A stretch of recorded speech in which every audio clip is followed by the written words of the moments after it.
I want to thank Stan Lee and Peter Paul. If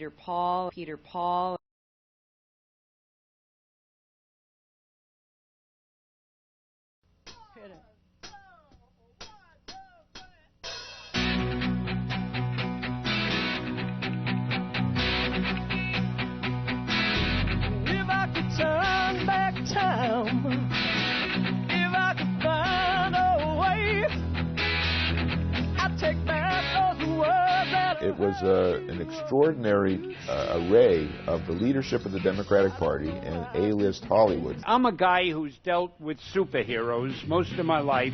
Spider-Man does whatever a spider can. The new purchasers of Marvel fired Stan.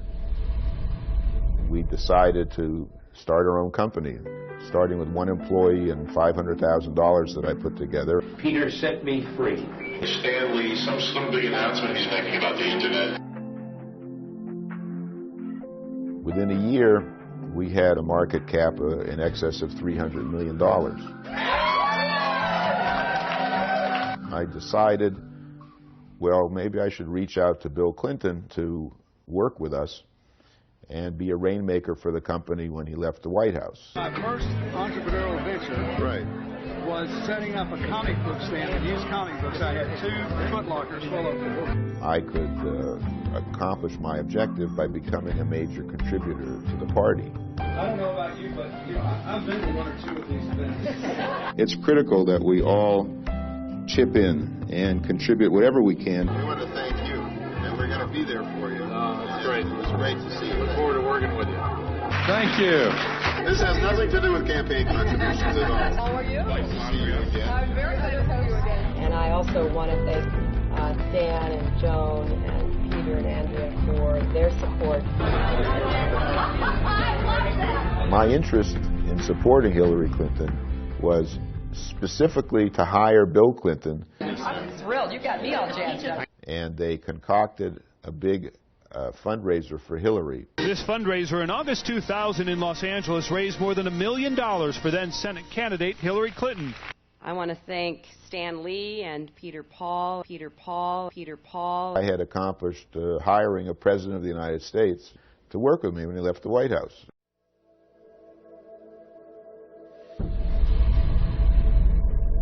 The Washington Post published the first article of Peter Paul having a felony record from 2 decades previous.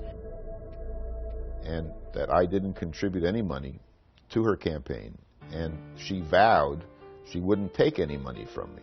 And her representatives, in making these false allegations, were lying on her behalf. The Clintons now had to pretend that they did not even know who Peter Paul was. Do you recall Mr. Paul? Do you recall working with him at all?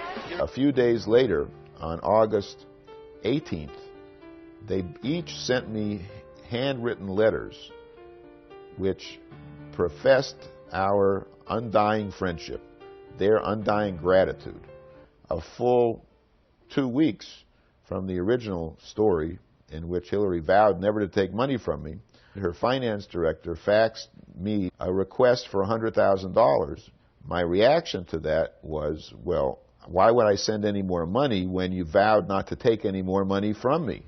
This appears that it was planned all along that they were going to deceive Peter Paul, steal his Japanese business partner, and do damage to his company. Tendo Oto had promised to infuse Stan Lee Media with $5 million in November of 2000.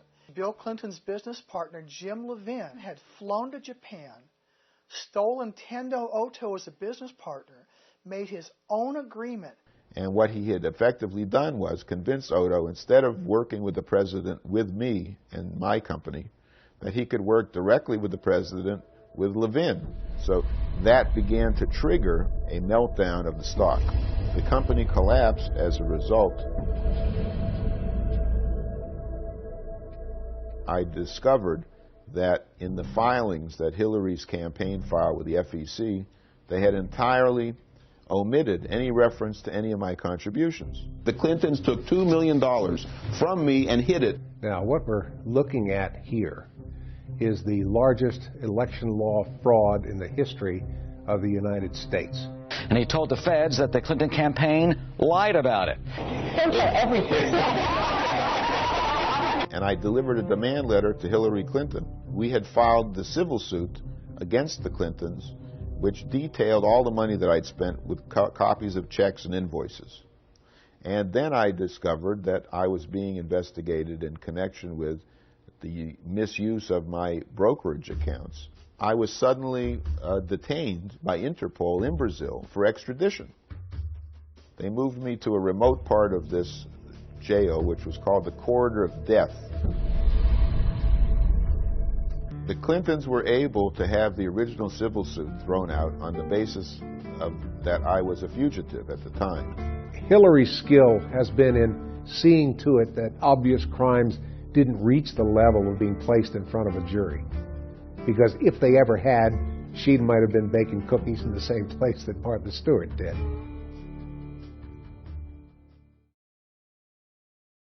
The court held that the case should proceed to trial.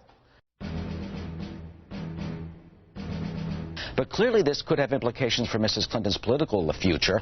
Sure, this could have serious implications not just for her 2006 re-election campaign, but for 2008, where she's the front runner for the presidential nod. The chief of public integrity finally indicted David Rosen. The Fed's charging David Rosen with intentionally understating contributions for a Hollywood fundraising gala. Hillary Clinton's former chief fundraiser under fire for allegations of lying about the cost of a fundraiser put together on her behalf. The judge that officiated over the Rosen trial was appointed by the Clintons. The judge went out of his way, took every possible effort to make certain that everyone on that jury knew that Hillary Clinton had nothing whatever to do with what Mr. Rosen did. The whole idea was, we have to make sure that Hillary is completely out of this, and we have to make sure that Peter Paul is totally discredited.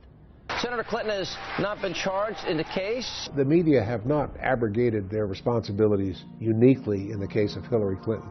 They always have a tendency to fear power and to suck up the power. Hillary Clinton is not in the loop in any direct way. It would be very difficult to stretch fingerprints to the senator herself. I'd be amazed if there's any evidence directly. You're making an accusation. Can you prove it? How can you prove it? What proof do you have?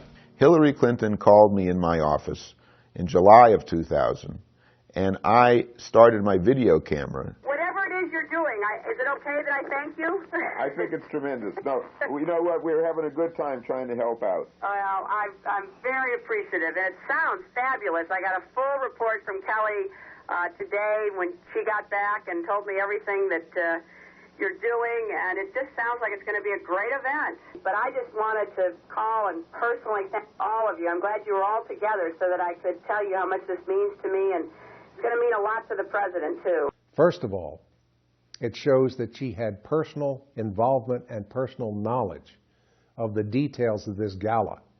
You hear her describing how she solicited a contribution by share. Therefore, she was soliciting an illegal contribution. So that, too, is a violation of the law. And the FEC law is quite clear. It is a felony, punishable by up to 5 years in jail, for a candidate to be directly involved in this sort of fundraising activity if it exceeds $25,000. And the FEC found that it exceeded $1.2 million. It's crime on tape. Very simple. What we're seeing here is a corruption of the political process, a corruption of the electoral process. Hillary Clinton and her representatives have been able to squash investigations in all three branches of government. The corruption just seems to extend to everything. When citizens truly care about an issue, they sometimes have to put their lives and careers on the line for that issue, and that's what Peter Paul is doing in this case. People will finally realize the threat posed by Hillary Clinton to this country and the rest of the world.